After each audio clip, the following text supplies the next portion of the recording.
യുദ്ധം അവസാനിപ്പിക്കാനുള്ള ധാരണാപത്രത്തിൽ ഒപ്പുവെച്ച് ഇറാനും അമേരിക്കയും. ഡിജിറ്റലായാണ് ധാരണാപത്രത്തിൽ ഒപ്പുവെച്ചത്. US-നായി president Donald Trump, vice president JD വാൻസും ഇറാന് വേണ്ടി പാർലമെന്റ് സ്പീക്കർ മുഹമ്മദ് ബാക്കിർ ഗാലിബഫും ഒപ്പിട്ടു. കരാർ ഒപ്പുവെച്ചതിന് പിന്നാലെ ഹോർമുസ് ഭാഗികമായി തുറന്നതായി ട്രംപ് തന്നെ പ്രഖ്യാപിച്ചിരിക്കുന്നു. ഹോർമുസ് പൂർണ്ണമായും വെള്ളിയാഴ്ച തുറക്കും. ഇറാൻ ആണവായുധം സ്വന്തമാക്കില്ലെന്നും അമേരിക്കയ്ക്ക് തുടങ്ങിയിടത്തേക്ക് തിരിച്ചു പോകേണ്ടി വരില്ലെന്നും ട്രംപ് പ്രതികരിച്ചു. MCA നാസർ വിശദാംശങ്ങളുമായി ദുബൈയിൽ നിന്ന്. MCA, പശ്ചിമേഷ്യയിലാകെ വിശിഷ്യ ഗൾഫിലടക്കം സമാധാനത്തിൻ്റെ ശാശ്വതമായ പ്രതീക്ഷയുടെയൊക്കെ നിമിഷങ്ങളാണ്.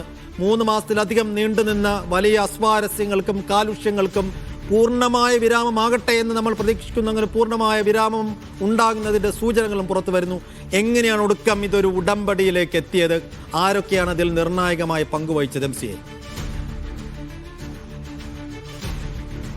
സൈഫുദ്ദീൻ സൂചിപ്പിച്ചതുപോലെ തന്നെ മേഖലയെ സംബന്ധിച്ചിടത്തോളം വലിയ പ്രതീക്ഷയാണ് രൂപപ്പെട്ടിരിക്കുന്നത്. ഒരു താൽക്കാലിക ധാരണാപത്രമാണ് അമേരിക്കയും ഇറാനും തമ്മിൽ രൂപപ്പെടുത്തിയതെങ്കിലും ഒരു സ്ഥായിയായിട്ടുള്ള ഒരു സമാധാന കരാറിലേക്കുള്ള വലിയൊരു ചുവടുവെപ്പ് എന്ന നിലയ്ക്ക് ഏറെ നിർണായക പ്രാധാന്യം തന്നെ ഈ ഒരു ഒപ്പുവെക്കൽ ചടങ്ങിനുണ്ട്. ഡിജിറ്റലായിക്കൊണ്ടാണ് ഇപ്പോൾ ഒപ്പുവെക്കൽ ചടങ്ങ് നടന്നതെന്ന് ട്രംപ് തന്നെ ഔദ്യോഗികമായിട്ട് സ്ഥിരീകരിക്കുകയാണ്.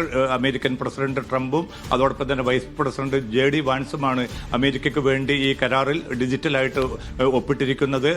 നേരത്തെയൊക്കെ ചർച്ചകൾക്ക് മേൽനോട്ടം വഹിച്ച ഇറാന്റെ പാർലമെന്റ് സ്പീക്കർ മുഹമ്മദ് ബാക്കിർ കാലിബാഫ് ആണ് ഇറാനു വേണ്ടിയിട്ട് ഡിജിറ്റലായിട്ട് ഒപ്പിടൽ ചടങ്ങ് നടത്തിയിരിക്കുന്നത്. ഇനിയുള്ള ഏറ്റവും നിർണായകമായിട്ടുള്ളൊരു ഘട്ടം ഔദ്യോഗികമായിട്ടുള്ളൊരു ചടങ്ങിൽ വെച്ചുകൂടി ഈ ഒപ്പിടൽ ചടങ്ങ് നടത്തുക എന്നതാണ്. അത് വെള്ളിയാഴ്ചയാണ് നടക്കുന്നത്. ജനീവയിൽ നടക്കുന്ന ആ ചടങ്ങിൽ ഇറാൻ വിദേശകാര്യമന്ത്രി അബ്ബാസ് അറാഗ്ചിയും പാർലമെന്റ് സ്പീക്കർ മുഹമ്മദ് ബാക്കിർ കാലിബാഫും ഉന്നതതല ഇറാൻ സംഘവും ജനീവയിലെത്തും.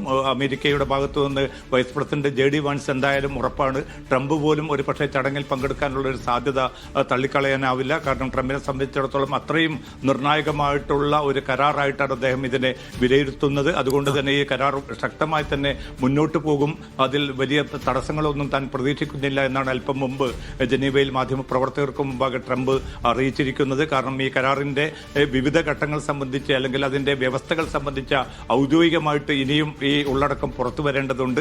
അത് ഉടൻ തന്നെ ഉണ്ടാകുമെന്നാണ് ട്രംപ് അറിയിച്ചിരിക്കുന്നത്. കാരണം ഇറാനും അമേരിക്കയും അത് സംബന്ധിച്ച കൃത്യമായിട്ടുള്ള വിവരങ്ങൾ ഇപ്പോൾ പോലും പുറത്ത് വിട്ടിട്ടില്ല. പക്ഷേ ട്രംപ് നടത്തിയിരിക്കുന്ന പ്രതികരണത്തിൽ നിന്ന്, ഇറാന്റെ ഭാഗത്തു നിന്നുണ്ടായിരിക്കുന്ന പ്രതികരണത്തിൽ നിന്ന് ഒരു കാര്യം വ്യക്തമാണ്. കാരണം ഈ ഉപരോധം എന്നത് ഉടൻ തന്നെ പിൻവലിക്കാൻ പോകുന്നു. അമേരിക്ക ആ ഉപരോധം പിൻവലിക്കുന്ന അതേ മാത്രയിൽ തന്നെ കരാർ ഒപ്പിടൽ ചടങ്ങ് നടക്കുന്നതോടുകൂടി തന്നെ ഹോർമുസ് സ്വതന്ത്രമായി തന്നെ ഒരു കപ്പൽപാതയായിട്ട് മാറും. പക്ഷേ അതിൽ ഇറാനും ഒമാൻ ഉൾപ്പെടെയുള്ള രാജ്യങ്ങൾക്ക് നിയന്ത്രണം ഉണ്ടാകുമെന്ന കാര്യം ഉറപ്പാണ്. പക്ഷേ അതിവിടെ ഫീസ് ഏർപ്പെടുത്തുന്നത് എന്തായാലും തൽക്കാലം ഉണ്ടാകാൻ ഇടയില്ല എന്നാണ് ലഭ്യമാവുന്ന വിവരങ്ങൾ. പക്ഷേ